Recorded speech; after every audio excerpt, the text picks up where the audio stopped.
I was skiing 100 days a year. Like every day of the season, I was out skiing. And that point in my life, I was the lowest, darkest, deepest depression. When you decided to walk away from corporate America, was it something that you were afraid of? Like, how did that feel? I thought about it very shortly, maybe, 20 minutes. And I was like, yeah, let's do it. I know there's more to life. And we did it and never looked back. If you had to choose between success or happiness, which would you choose? One big thing that I've learned throughout this journey is that success is not something you get from the world. Success is what you bring to the world. And success is happiness. If you're feeling stuck, depressed, anxious, burnout, congratulations. Like maybe it's finally that time where you're going to take the message and do something about it.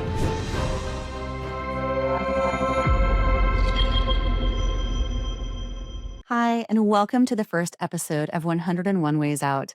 You are in for such a treat today. I was very deliberate about choosing this interview to be the very start of our podcast. Mike Messeroff has inspired me so much through the many things that we discussed in this conversation, and I've been able to hear them and listen to them over and over.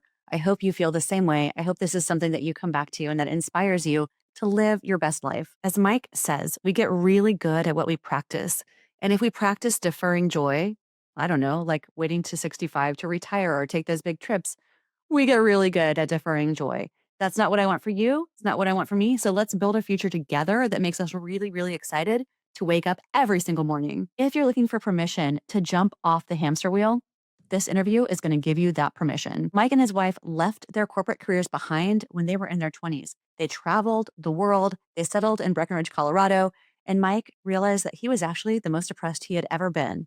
He's now come through the other side of that, and you're going to hear the whole journey into how that happened for him. You're also going to learn how you can apply some of the same techniques that Mike uses to make you connect better with your own self and what you truly want and value, and how you can make time for that in your own life. Mike now spends the majority of his time in Costa Rica on the beach and coaching other people. You can find him online and also follow his words of wisdom. I hope you stick around to the very end of this interview because I would love to give you an update about what Mike is doing now. Talk to you soon. All right. So we're going to talk about you. Mike, if you don't mind, just give an introduction about like who you are and what you're doing now, and then we'll dive into your backstory. Sounds great. Well, my name is Mike Messeroff. I am a personal freedom coach, also a writer, poet, public speaker, and I serve the hospitality industry. And to me, that is my background is restaurants, food service. I spent 10 years at JetBlue, which is, of course, how you and I know each other. And then I learned how to bartend, traveled the world bartending. And some of my clients have been in, cruise line management. So it's kind of like the whole gamut of hospitality, tourism, travel. I just love serving that industry and helping leaders stop grinding and start living. Really to just enjoy their life. It's, I think a lot of people think when they hear personal freedom coach, it's like the freedom to do whatever you want. And that's a part of it, but it's more what I think I really help people with is the freedom from the negative thoughts in their head and the freedom from the programs that keep them stuck and not moving forward in life and not expanding and not experiencing as much joy as they deep down know that they can be feeling. Which is why I'm so happy to be here. I mean, I love the idea of what you're doing and helping people escape the matrix, get out of the rat race. And it doesn't always mean quitting. It's just like that rat race mentality, that grinding mentality, especially in hospitality, it's a killer, like a literal killer. Like if it doesn't burn you out to death, there's the suicide issue and just major depression and anxiety. And that also robs you of life. So Yeah. It's my mission in life to help people come into the present moment, get out of their head, and really just enjoy their life because that's the reason we're here. My company is called the Carpe Diem Company for a reason. Seize the day. We don't know if we have tomorrow. Yeah, absolutely. I love it. I love everything you said and the intro too about kind of your life and the journey that you've been on, I think is super interesting. Because especially you spent quite a bit of time in corporate and you spent quite a bit of time in the travel space. So clearly you had a passion for it already. And then you kind of followed, I would say, at least for many of us, the steps that we believe are going to get us to success and the steps we Yes. believe are going to get us to whatever that ultimate goal is. And I think a lot of the time we know we're not totally happy, but we don't take a step back and reflect on why we're not happy. We don't really inspect if the stories that or the programming that we have is accurate, but you did. And I think that's really unique. And now you're helping other people do it. So if you don't mind, maybe we could start with that moment, if there was one, where you knew that you needed to change something about your life. Yeah. I like to say that the universe has a funny way of shaking us awake. Like we need to be shaken to awaken.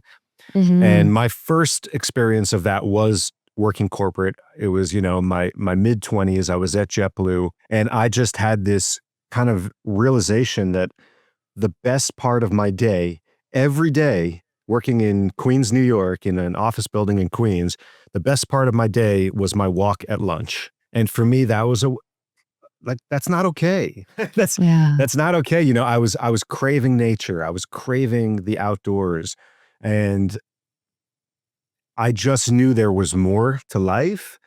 The problem, you can call it a problem, is that it was a great job. It was a Yeah. great company. JetBlue treated me really well. I had amazing benefits and perks, and it was hard to walk away from that. I think I was very lucky in the fact that my wife was actually not as lucky with her corporate career. She worked in publishing. She worked for Time Inc. And they were doing a lot of layoffs and a lot of contraction, and she was promised her third promotion. And that day she came home all pissed off, and she's like, "They told me I deserved it, and they wanted to give it to me, but there's just no budget." And that was the third time that happened. And she said, "I'm done with this. Do you want to quit, sell all our shit, move out of Manhattan, and go to the Caribbean?" And I thought about it. I thought about it very shortly, maybe 20 minutes, and I was like, "Yeah, let's do it. Let's do it. I know there's more to life." And we did it and never looked back. And I think one of my biggest messages that I love to share with people who are in corporate, who are feeling that nudge that there's more to life, is that it's not just going to solve itself by quitting. Like Mm. for me, quitting actually wasn't the thing. It was really, really fun to live in the Virgin Islands for a year. It was amazing to travel the world and bartend in Australia and New Zealand, and then we ended up in Breckenridge, Colorado. But that's really where my metamorphosis took place. 3 years into living in Breckenridge. I don't know if you know Breckenridge. It's this idyllic ski town. It really looks like a Christmas postcard. I was working at an amazing restaurant. My best friend was the general manager. I was there with my wife and my puppy, and I was skiing 100 days a year. Like every day of the season, I was out skiing. And that point in my life, I was the lowest, darkest, deepest depression. And I and Wow. I I was confused. I had already quit corporate. I had done all the things that I think everyone would want to do, travel the world and have a lot of fun and see amazing sights and then live in a ski town. And I lived in all kinds of beach towns, and I did all of that. And I was worse than I ever was back in corporate. It was like I needed that visceral wake-up call, because it taught me that happiness is not in just quitting. It's not Yeah. in skiing every day. Even though skiing is my favorite thing to do, something was missing. So I've helped a lot of people who've ended up quitting, and I've helped a lot of people who don't quit and they just love their lives and they realize they had everything they ever wanted, but they just weren't appreciating it and they weren't present for it. Mm. So I, Interesting. I, I just love telling people that your anxiety, your depression is a good thing because it's the universe shaking you. And when I was getting that gentle tap, that nudge at JetBlue saying like, "Hey, your best part of your day is your walk at lunch. That's not okay." When I had the shake, when it was like panic attacks, sweaty palms, my heart was racing. I was self-medicating. I was a bartender. I had a lot of options to self-medicate. And that kind of just like, hey, there's nowhere else to go. Like, where am I going to go? Another beach, another ski town? Like, Yeah. what else is there? That started me on a journey inward, which changed everything in my life almost immediately. And it set me on the course that I'm on today of just helping other people do the same. Just saying, hey, happiness is not out there. You have to go on an inward journey. You have to, do some things like meditating and find out who you really are. Because if you just think that quitting and it'll be fun for a little while, but something will catch up with you, because wherever we go, there we are. Yeah, That's it. absolutely. Wherever we go, you're bringing yourself with you. So if you don't like yourself, or if you don't know who you are, that's not going to be solved just by getting another job. You've said so many things that I want to dig into. The first one, I think I'll just ask, what made you think, oh, I should go inward? Was there someone or a book or anything else that just lit that up for you and got you to start being curious about that? Really great question. I almost lost the relationship with my wife, and she's an amazing person. We have an amazing relationship today, and I was not present. I was an asshole. I wasn't compassionate, empathetic. I was not the person I am today. And I knew that something had to change. And the only thing that I knew of at that time was therapy. I knew that I didn't want medication. I've actually had a lot of experience with being on medication at different points in my life. And I went to this therapist. I said, here's the deal. I'm more unhappy than ever, even though I have every reason I should be happier. I hear that all the time from people too. Like, I have every reason to be happy, but I'm not. And she said, and I told her, I said, I'm happy to talk to you every week, but I'm not going on medication. I want to figure this out. I don't just want to cover it up. And that's not saying all medication's bad. Sometimes we need medication to get over a hump or get out of some real deep depression. But for me, I just knew there was something else. And luckily, she was a practitioner of mindfulness, and she taught me about mindfulness. And then on my own, I discovered the Headspace app. And to this day, I still use Headspace. All of my clients use Headspace. It completely changed my life. Just learning how to meditate, why it's important to meditate. And when you start to really think about it, it's very simple. It's like, hey, it's a really, really noisy world. I mean, come on, like, look at it right now. Look how busy and noisy and negative it is. And then on top of that, all that out there in our head is usually really noisy and also really negative. So if you're not taking a few minutes a day, I'm not talking about hours in lotus position in a cave in the Himalayas, 3 to 5 minutes a day to just take a break from all that noise and all that negative internal chatter, game changer. That's it. It's a life changer. So I love it. I hope that kind of answers that. Yes, it does. That's a great answer. It's a journey. And I love how you also tied it into the way that you're helping your clients that you coach. I think what you said about, I should be happy. I've done all these things and I'm in this beautiful place and I should be happy, absolutely resonates. I have felt that way so many times in my life. Like, I should be. I've achieved all of this. I should be happy. But like you said, there's something else that's missing. And sometimes it's listening to ourselves. And sometimes it's that we know we should be moving in a certain direction and we're not. So, you know that moment when you realize that you can't keep living the way that you've been living? You've probably heard several of my guests talk about that already. If that resonates with you and you're feeling like you're in that moment, you're in luck. I've created a 30-day program that's going to help you become unstuck, reconnect with your joy, reconnect with yourself, and reconnect with your values. We're going to work together to figure out your next step, your vision, and your path forward. This is an invitation for you to live the life of your dreams that truly lights you up. Visit 101waysout.com to get started. That brings me to my next question, because you've been to so many amazing places.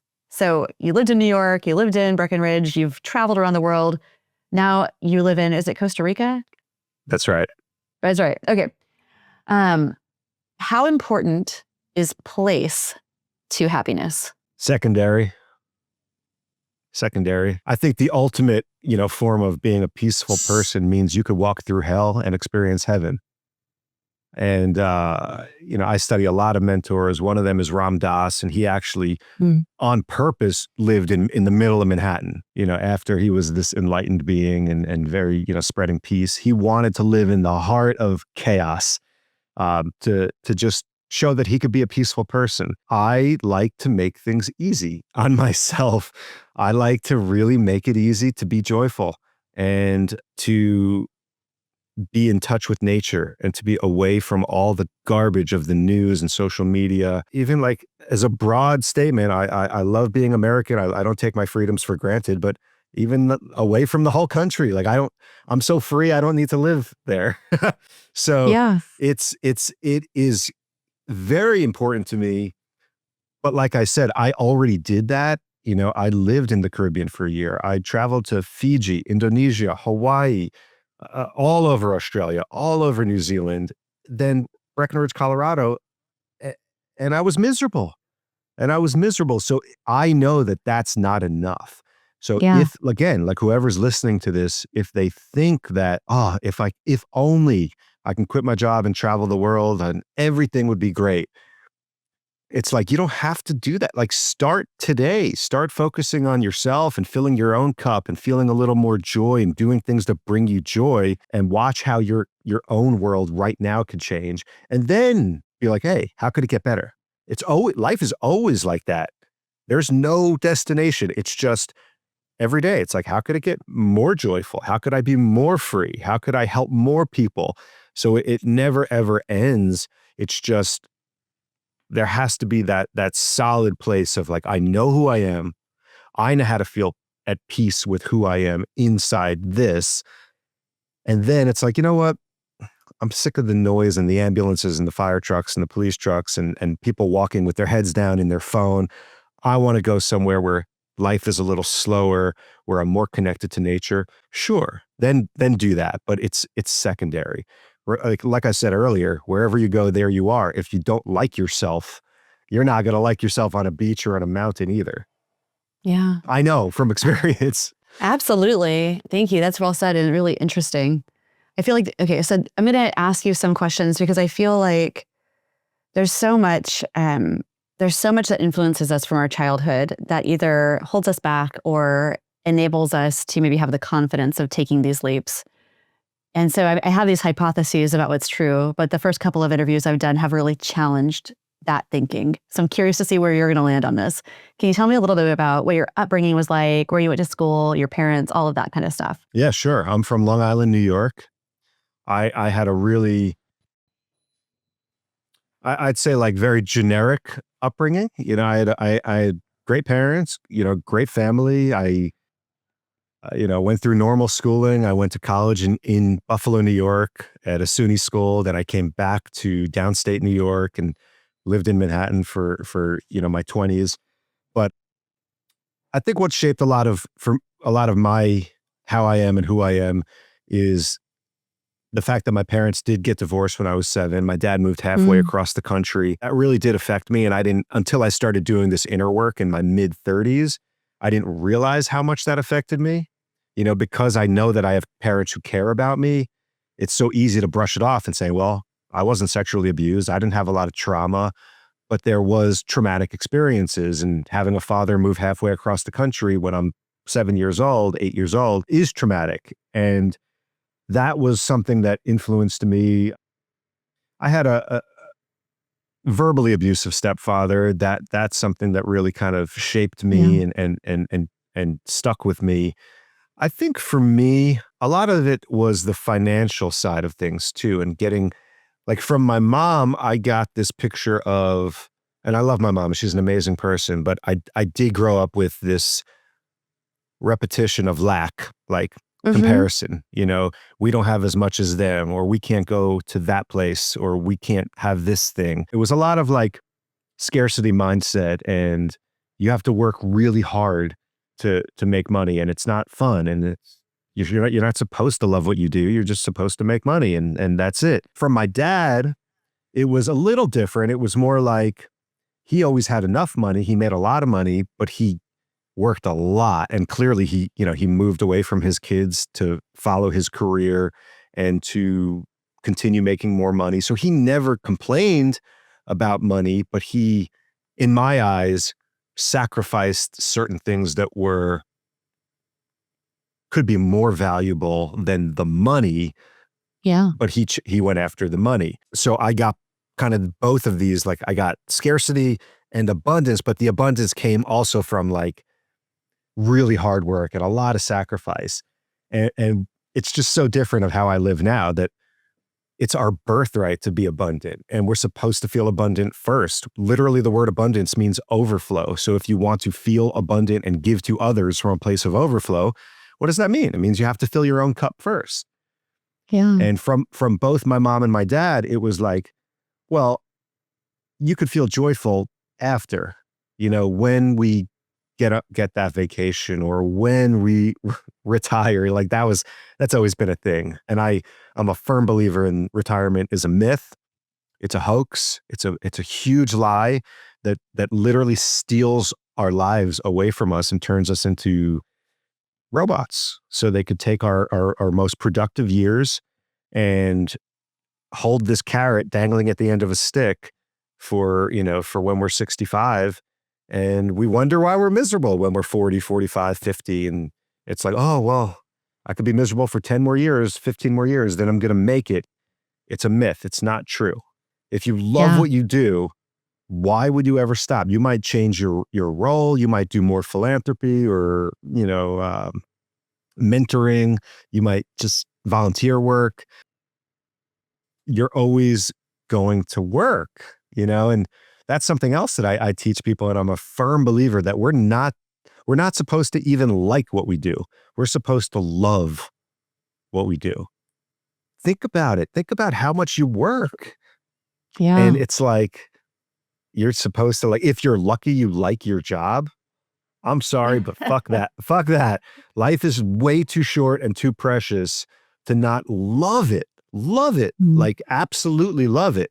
And if you don't, that's a red flag. But it's interesting that you mentioned the way that you're raised, which was to not necessarily feel like that, right? To not feel like a job is something you're supposed to love. You were raised to just work and make money, and from your mom, save it, because there's not going to be abundant wealth. But from your dad, at least either way, it was still just work hard, and your job isn't something to love. So you had to change that mindset. And my dad did make it to 65 and then worked another year because they offered him more money for one more year. And I said, Dad, you've been working your whole life to retire. You're really going to work another year? He's like, yeah, but it's a lot of money. I'm like, well, now you know how much your time is worth. Like, you like, that's it. There's a dollar sign on your time. And that's why it was mind blowing to me. And he did it. He worked that extra year and now he's retired and he is enjoying himself. And I'm really happy about that. But it just shows that the depth of that level of programming. Like, if I could just make my pile a little bit bigger, then the next 30 years will be so great. You sure you got those 30 years? Exactly, because we don't ever really know. And I think that's something I know I ask myself a lot, because I worked 20 years in corporate, and then I started my own business, and now I have all these wonderful projects that I have, and I have a good amount of savings and all of those things. At what point is it enough? I don't think it ever is. I don't think it's ever enough. You see these people that are the richest in the world constantly trying to get more and more and more. And they have all of the means that they wouldn't have to work, that they could do anything, even, God forbid, give back to the world, but they don't. I don't know if you want to go down that path, but if you do, where do you think that comes from? It's totally justified. I mean, our parents were brought up by their parents who went through the Great Depression. I mean, they had to stand in line to get bread. And I feel so blessed that that's not me. I think that we just don't take time to step back and say, wow, like, thank you. Like, you had to go through that so I could be free. I don't need to keep on perpetuating these cycles of working for tomorrow and saving and hoarding. But you did. You weren't wrong. It wasn't bad. It was a reality of that time. And we just, because of our nature, a lot of us are going through life kind of half asleep, not really conscious, not making our own decisions. We're just doing the thing we think we're supposed to be doing. But if you don't step back and actually take some autonomy and self-responsibility for your life, then of course you're just going to be living the same life of as your parents. So I feel honored and blessed that I had that upbringing and that I was able to say, wow, like, how amazing that I'm born now and I have all these freedoms, and we have Zoom and Riverside and all these apps that we could communicate and share things and travel and run businesses remotely. And I can coach all my clients in the United States from Costa Rica and give them an incredible experience. I don't take that for granted. And I think a lot of people don't realize like you could do that.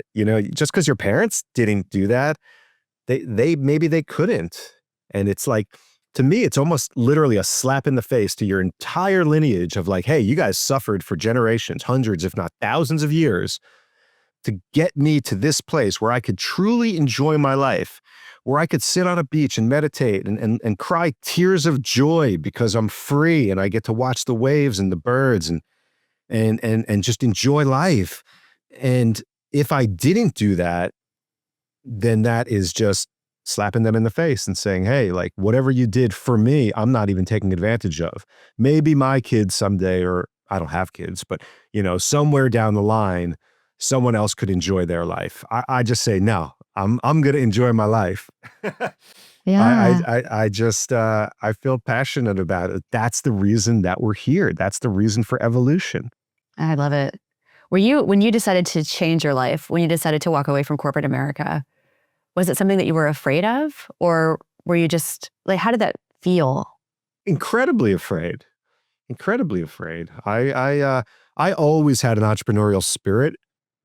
I think to a fault. I always wanted to make money, and I always wanted to be my own boss. But it prevented me from doing that deeper work of like, well, what would fuel my soul instead of what would make me money? So I always wanted to be my own boss, but leaving the comfort and the consistency of a paycheck and all the perks from JetBlue. I mean, a lot of perks, like really good perks. And I think two things really, really impacted me. One was watching David Neeleman get fired, the founder and CEO of JetBlue, who hired me. I was JetBlue's first intern, hired by David Neeleman. So I got to watch this guy like grow this airline, turn it into this amazing company. And then I don't need to go into details. I don't know how if you were there for that, but a horrible incident and a lot of negative publicity. And David Neeleman took out full Well, page ads. do share a little bit about it, because I was there, sadly, for that event. But that was such a long time ago that I think probably most people don't remember it, or probably not top of their mind. So just share a little. It was Valentine's Day week, 2007. They call it like the Valentine's Day disaster massacre. Yeah. Yeah. It was this crazy kind of winter storm in JFK, in New York, and JFK, where JetBlue had its base of operations. It would keep on raining and then freezing and then thawing and then raining and freezing and thawing. So all these planes would get de-iced and then go off to take off and then get frozen again and have to go de-ice again. And there were planes on the tarmac for 8, 10, 12 hours. The bathrooms were full. There was no food. There was no water. It was a nightmare, and it was an operational shit show. And someone had to take the fall, and he apologized like a real leader. Like, I'm sorry, we messed up. We're going to get better. And they did. They did a lot of things differently after that. But that was February. By May, 3 months later, the founder and CEO gone. And for me, at bright-eyed, bushy-tailed, mid-20s, rising the corporate ladder, to see that no one has job security was a huge gift. A huge gift. I think people spend their whole life building this facade of security. It's literally built on sand. It's not real. And they make decisions based on a false sense of security. So that really helped me, knowing that my job was not secure. It could vanish in an instant. And the other thing was just the simple mantra was, I can always go back. When I was leaving corporate.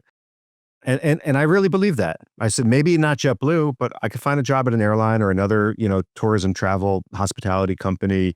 And I tell everyone that, who wants to quit. It's like, you can always go back. You're not going to. Like, odds are you won't. But just knowing that you can gave me a lot. It gave me a lot of peace of mind. Absolutely. What did you do after you and your wife decided, let's do something different? How did you plan for your exit, and how did you plan for your adventure that was to come?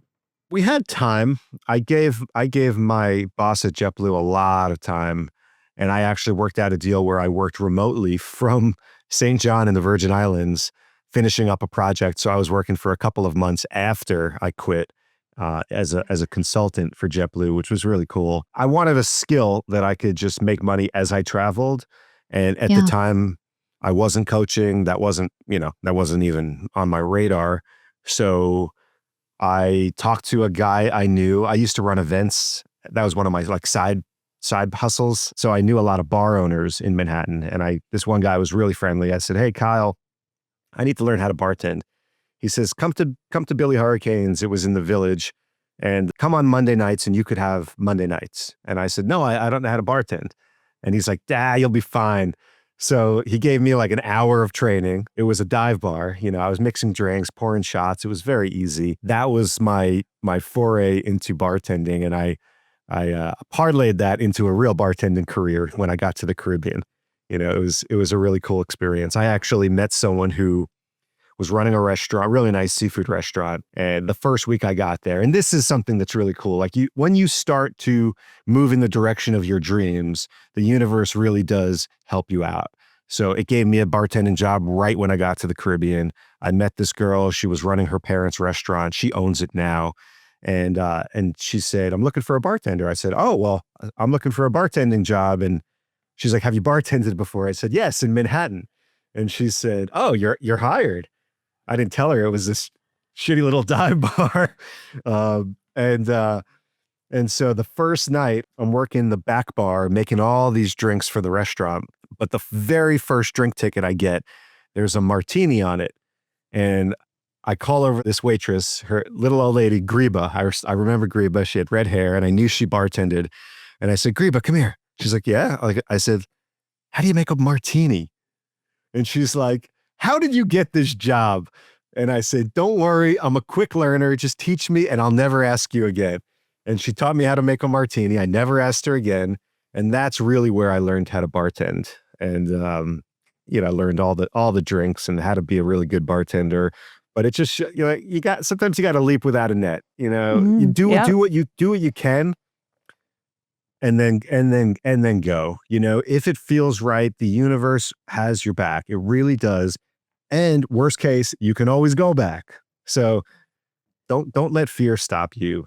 Fear is not real. Fear is our smaller self holding us back. And it really is just a survival mechanism.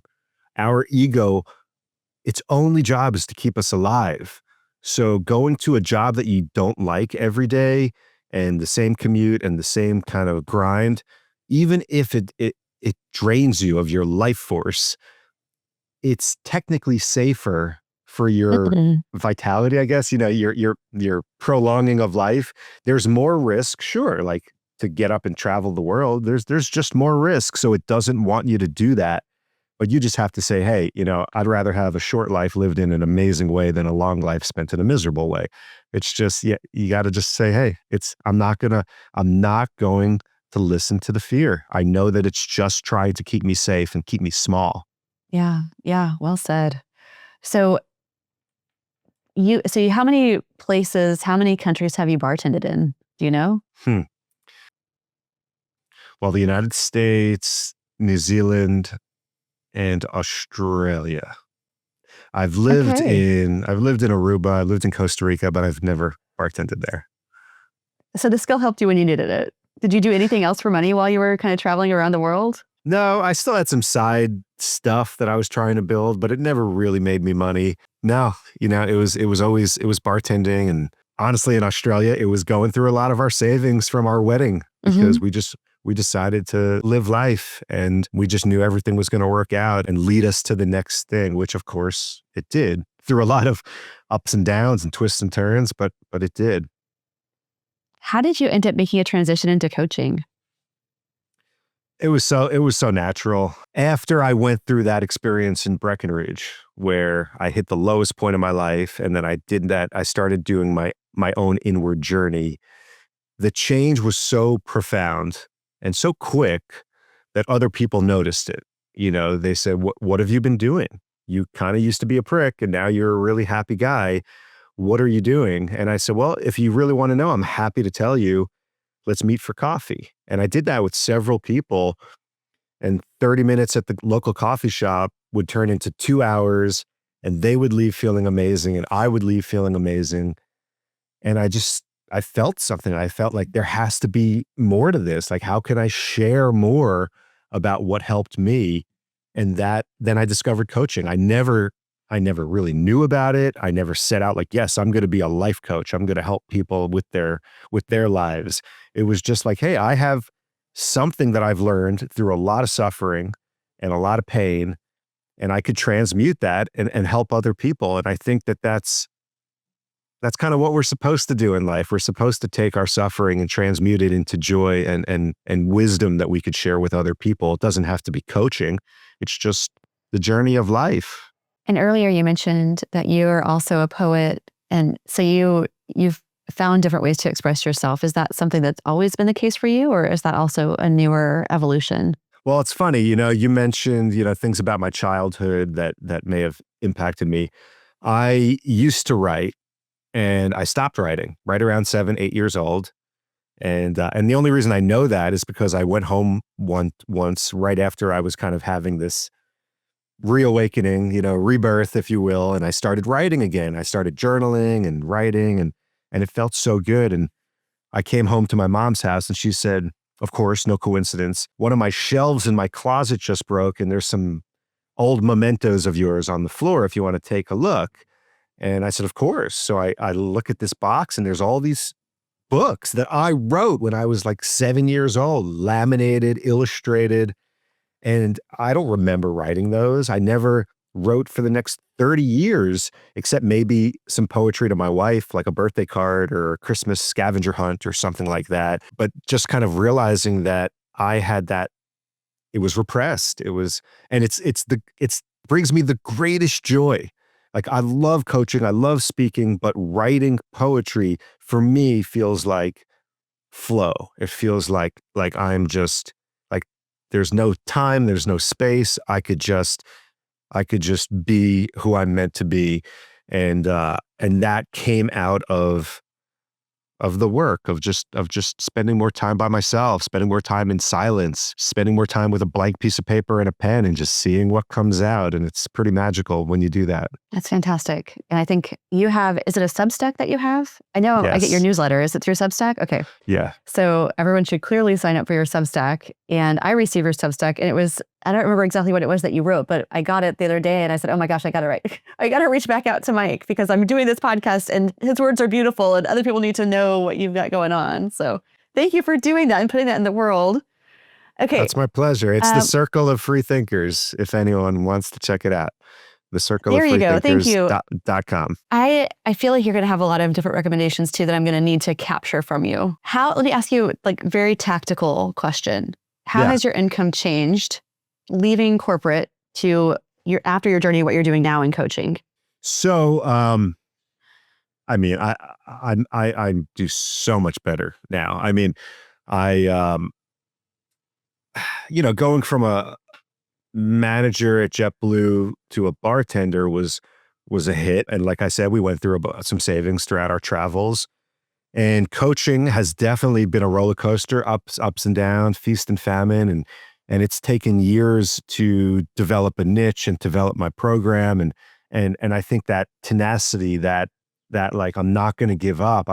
Every time I get a new client, or not every time, but every maybe twice a year, like I'm investing in my own coaches or my own programs, constantly learning about whether it's the actual spiritual work and the mindfulness work or the business of coaching. I keep on reinvesting in myself, and every year, it just gets better, and the clients are more aligned, and I'm just getting more efficient with how I use my time. So at this point, I couldn't even fathom going back to a salary or to that kind of.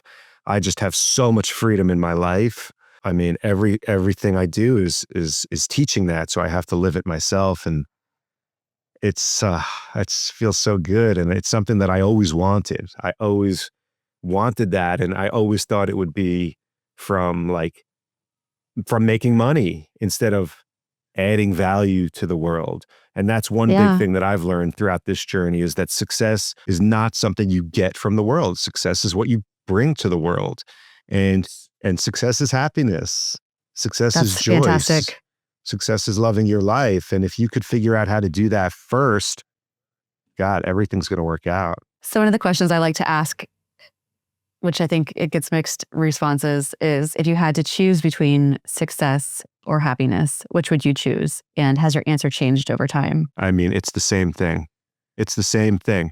That is just a core belief of mine, that it makes absolutely no difference what your title is, how much money you have, how much savings you have, because I just see it. My clients are usually CEOs or founders, sometimes VPs. They're executives, top leaders, and they're coming to me at 45, 50, 55, 60 years old, pretty much because they've reached the top rung.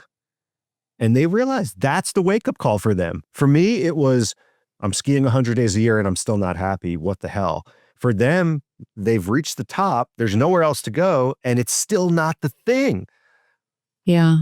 So I've worked with too many leaders who are miserable, flying first class and have every perk and travel all the time and have great families and great houses and vacation houses and lots of stuff, and sometimes suicidal.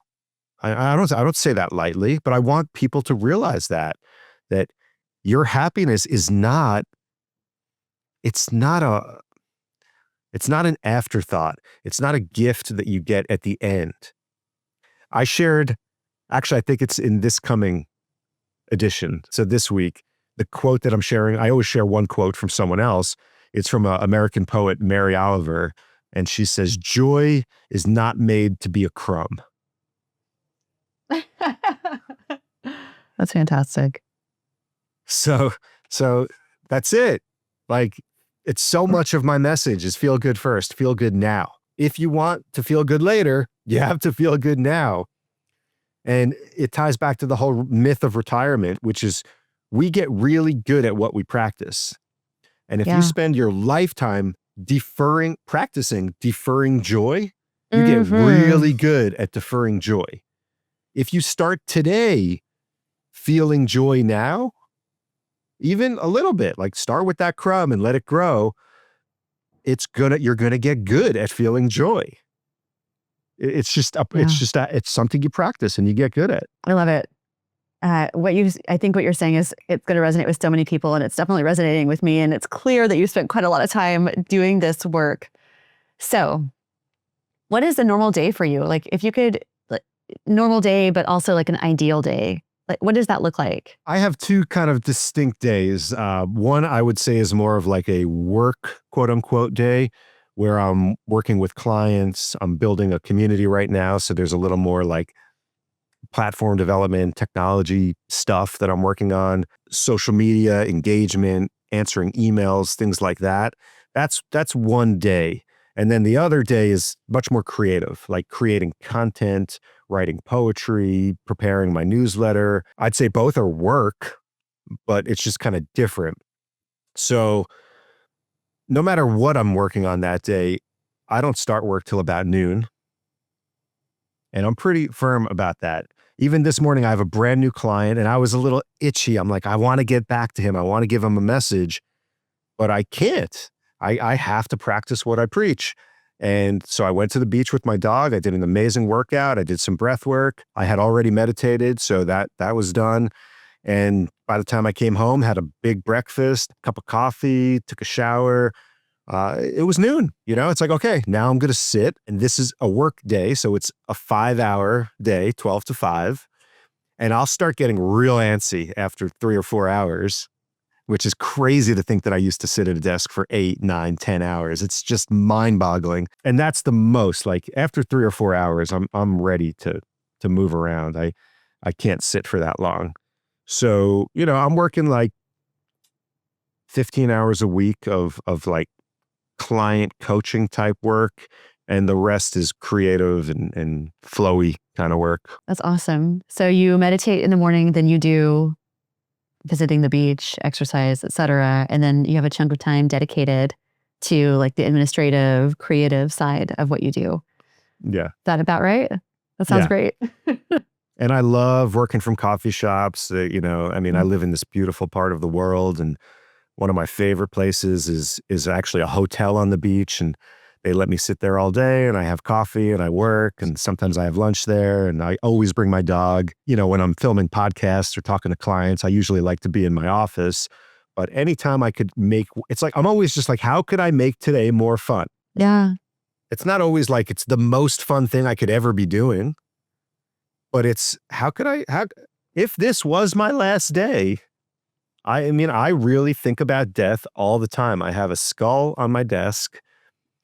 I already told you one of my favorite Latin phrases, which is carpe diem, seize the day. The other one is memento mori, remember thou art mortal. Remember you're going to die. And people think, oh, that's morbid. I don't want to think about death. Well, yeah, that's because you're not fully living your life right now. So you don't even want to. I love thinking about death because it brings me right back into the present moment. And it really says, hey, sip your coffee, make it a cappuccino. Don't just, put some froth the milk and put the cinnamon on it. Little things, the little simple joys in life that we're always like, that's not important. Right after this, I'm going to rub my dog's belly because she's sitting over there, because joy is not made to be a crumb. Like, I need to power up. I am the power plant. I want to see a more beautiful, joyful, love-filled world. It has to start with me. I love that. need So true. my work is to be a joyful person. That's it. So everything I do, whatever project I'm taking, new clients I'm working with, I have to ask myself, is that going to bring me joy? Yeah. Do you ever have clients that you don't work with for that reason? It Like, have you turned anyone away? It wouldn't even be a question. I wouldn't get past like if I felt that energy, I would do what I can to help them or refer them somewhere else. But usually it won't even get to that point of having I could suss it out. I'm big into energy and protecting our energy and raising our vibrations. And, it flows into every decision I make, and everything is energy. Silly question maybe, but do you feel that you can still sense energy as well virtually as you could in person? Is there any difference? Energy knows no space, time, boundaries. Of course. Can That's you feel awesome. my energy?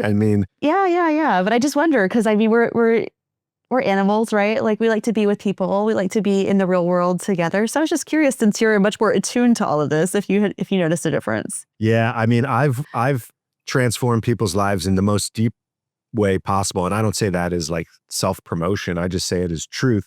And I've never met them physically.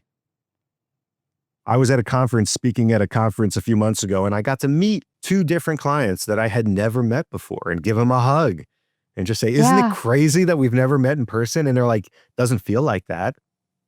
Totally. It feels like we know each other. It feels like we have hugged each other, because we're in the same space. Whenever I have a session with a client, we always make it a sacred space. We always drop into the space and tune off the external world. So it is like we're sitting at a coffee shop or we're sitting in an office together. Yeah, absolutely. I can totally see that. I just had a conversation with a mentor he's been a mentor and a friend for 2.5 years now. I finally met him in person just a few months ago, but being able to have those conversations with him, I always leave so energized and so inspired. So I totally get what you're saying. Okay, yeah. I know we're getting close to time, so I have a couple more questions. Sure. And I want to hear all about like what you have coming up too, because I know you have a lot that you're working on. But let's get to the advice. So if you have, and I'm sure you do this all the time because you work with people in a coaching way, what advice do you have for people who are trying to figure out what to do with their lives, and if they know that they need to do something different, how do you help guide them? Yeah, it's such a good question, because I think, and I've seen it, most people work with me because they want clarity. They don't know what they want. And I think a lot of the shortcomings of some programs out there is that it's just about clarity. It's just about, hey, like, we're going to figure out what your purpose in life is. And it misses a very, very important part of the journey, which is becoming present, slowing down, quieting down. I like to say, imagine you're looking at the reflection of the moon in a lake, but you're throwing rocks in the lake. That moon's going to be all jumbled up. And that moon is your, your North Star. That's like, to use the analogy, like that's, it's not clear. I don't know what I want because I'm throwing rocks in, or I'm watching too much news, or whatever it is. That's the rocks. Once you start to meditate, practice gratitude, and bring some more presence into your day, I like to use the term I call mindful reminders, like actually reminding yourself to be present, to take a deep breath, to look around, to enjoy your food, to enjoy whatever you're doing or who you're speaking to at the moment. Once you do that, even for just a couple of weeks, then you're not throwing rocks in the lake, the moon becomes clear, and then you could do the introspection of, well, what would I do if money was no object? What would a perfect day be like? Where do I want to live? How do I want to spend my time? Who do I want to be serving? We all have to be serving someone. That's why we're here, is to add value to the world. So who is it? Do you want to work with kids? Do you want to work with the elderly, disabled people, corporate? It was so obvious. I want to work with the person who feels like I felt when I was sitting at my desk, looking out the window and saying, there has to be more to life than this. Why is my favorite part of my day my walk at lunch? I could resonate with that. I could speak to them on social media. I could speak to them like very clearly because I know what it feels like to say, there's got to be more. I just don't know what it is. Yeah. So practical is you gotta meditate, and it's not hard. Get the Headspace app, try it out for 10 days. You'll feel something change within you. 3 minutes in the morning, maybe 5. First thing, don't pick up your phone. Don't watch the news. I mean, pick up your phone to turn on the Headspace app, but that's it. Don't get on social media. Don't check your email. I'm telling you, it's not serving them. It's not. You're doing it from a place of chaos, of scatteredness, of scattered energy and not being present. Do those things first that bring you into the present moment, that bring you stillness, that bring you peace. And then do some work that helps you get clear. Either take a program, work with a coach, use ChatGPT. Just be like, hey, how do I figure out my purpose in life? I mean, there's a lot of things you could do, but if you're not present, then you're just throwing rocks in the lake and you're going to get a distorted view. You're going to be chasing money. You're going to be comparing yourself. You're going to be saying, oh, if only I could, get that next promotion. I'm telling you, those are the people that I work with, and it wasn't the thing. Usually they did get the promotion and they're like, I still feel empty. Or one of my new clients just sold his company and he still feels empty. Like, because he was building up to that for decades. Like, hey, once I build this company and sell it, I'm going to be a happy person. Doesn't work. Yeah. Doesn't work. So yeah, you got to be introspective and you have to ask yourself those questions. Like you asked me, like, what's an ideal day? But if you're doing that from a place of chaos and being frazzled and burnt out, you're not going to get a clear answer. So calm your nervous system, lower your cortisol levels, practice presence, practice focus, and practice gratitude. Thank you. That's such wonderful advice. So what would you say the most liberating decision that you've made since you left corporate that you felt like you could never make before that you make easily now or have made since? Something that I wouldn't have done in corporate, but I do easily now. Yeah. I think taking anywhere from 6 to 8 hours for myself every day before I enter the world. I mean, sometimes I wake up at 4, not always, but 5 or 6. So even if it's 6 to noon, that's 6 hours. I have a full day to myself. And yes, I don't have kids, and I know there's other responsibilities that people have, but that's something that just it's not only easy, it's necessary. Because I've tried it the other way, just jumping right into the day, and it doesn't feel good. It's not fun. The universe is not giving me my path of least resistance, which is like, hey, if only I had waited and I didn't force this email things would have worked themselves out. Like we're always getting in our way. We're actually creating more work for ourselves. So I think just that freedom to fill my own cup. Mm. But it started when I didn't have all that freedom. So again, don't wait for the freedom to fill your own Yeah. cup. But as you start filling your own cup and you realize how it works, oh, when I feel good, life feels good and more good things come to me. So what happens if I feel even better? What happens if I really like do the fun thing first? And then life just becomes fun. Ugh, that's amazing. I'm going to try that because I am still stuck in getting productive first. So I love that. Or productive, quote unquote. Is there any I mean, advice or it's any other I'll just say with that, if you're trying to get right into your day because you think it's going to help you be productive, it's the same exact thing as trying to dig a swimming pool in your backyard with a teaspoon instead of a backhoe. No, and seriously, if someone's like, "Hey, wait till noon and I'm going to come with the backhoe and we'll just dig this Yeah, giant hole. It'll take an hour. We'll get you a swimming pool." Or you could start at 6 a.m. right when you wake up. Here's a teaspoon. it's ridiculous. Yeah. You're summoning the power of the universe. You're plugging into the source, like literally. I mean, I'm a spiritual person, but universe, source, God, whatever you want to call it, we call it source energy for a reason. So when you could plug into that, power up, you could do a lot more than being empty, depleted, disconnected, burnt out. Yeah, absolutely. I think this has been amazing. You're clearly amazing. I would love to share more about what you're doing. And I know there's probably more that you could say as far as like what you're working on next, how people can find you. So if you don't mind sharing that, I would totally appreciate it. And thank you for asking. I'm so excited. Yeah, I mean, my coaching's amazing, but it's limited. I could only work with one or two people at a time. It's pretty high touch coaching. So for me, that wasn't okay. Like I want to spread this message as far as I can to as many people as I can who are suffering needlessly.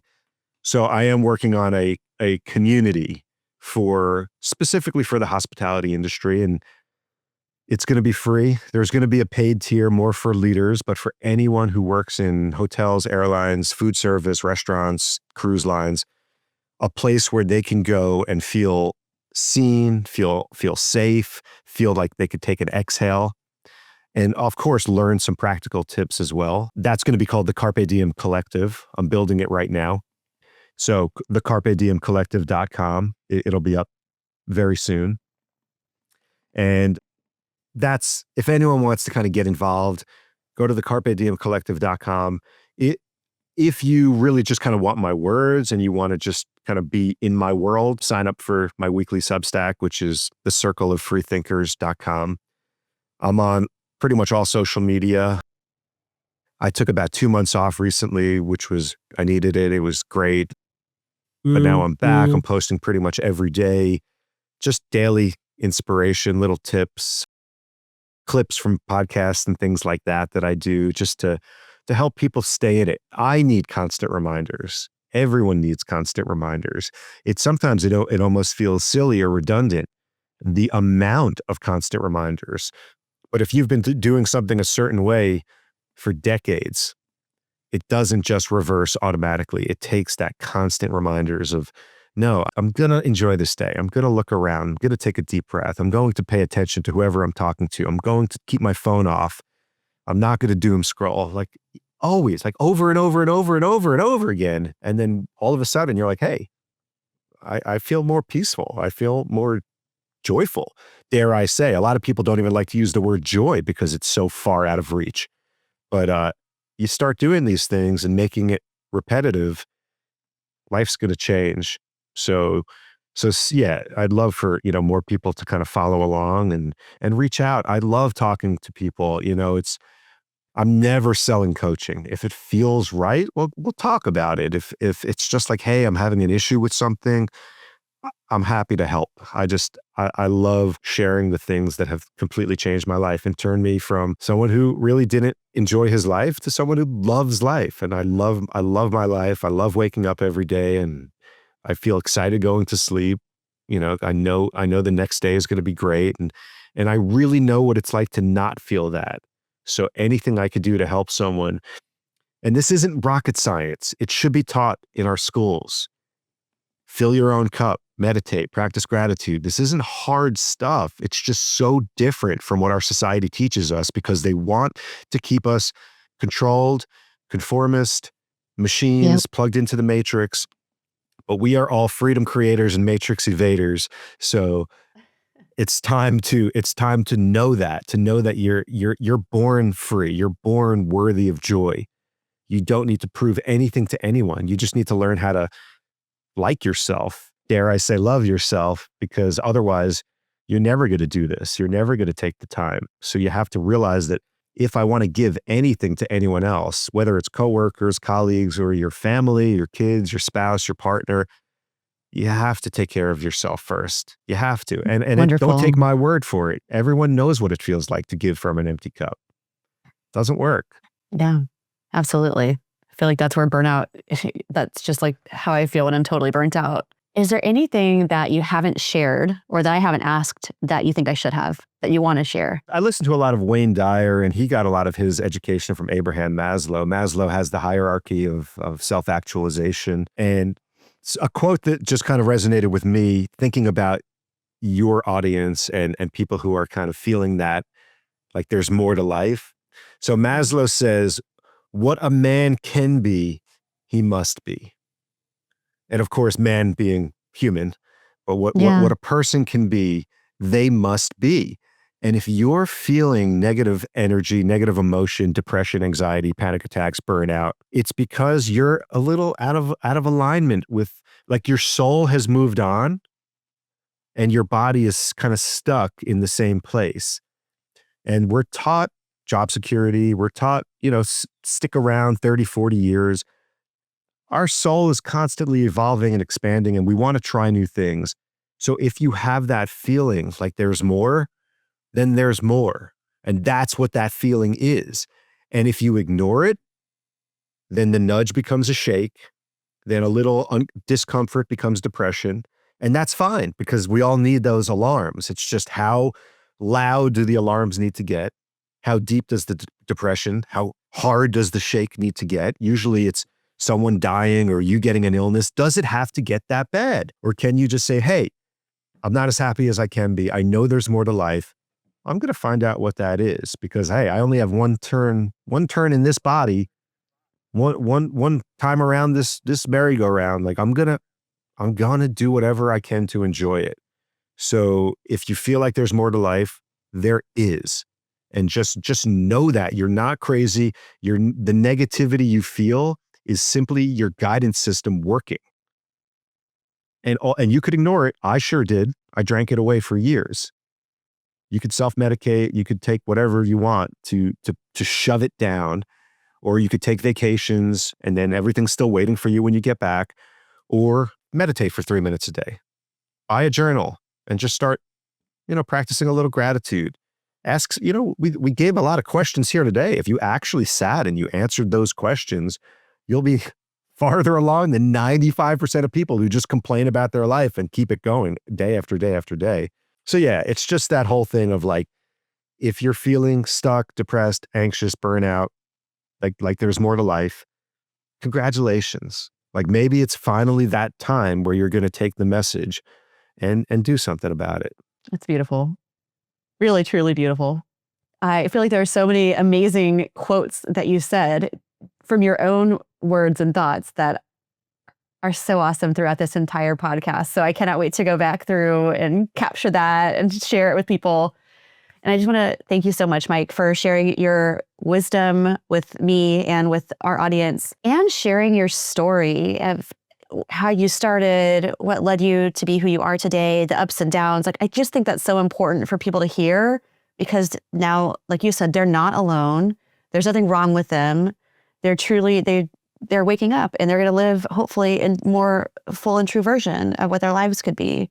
So I can't thank you enough for sharing that. I think it's absolutely wonderful. Oh, it's my pleasure. Thank you so much for having me. It's been great. It's been great talking. Awesome. So at the end of 2025, Mike just launched the Self-Help Hospitality Collective. It's a free private community where hospitality professionals from across the industry come together to support one another and figure out how to live life on their own terms. Thank you so much for joining me today. I really appreciate you being here, and I look forward to seeing you next week. Until then, I hope you enjoy taking those steps toward the life that's really going to light you up.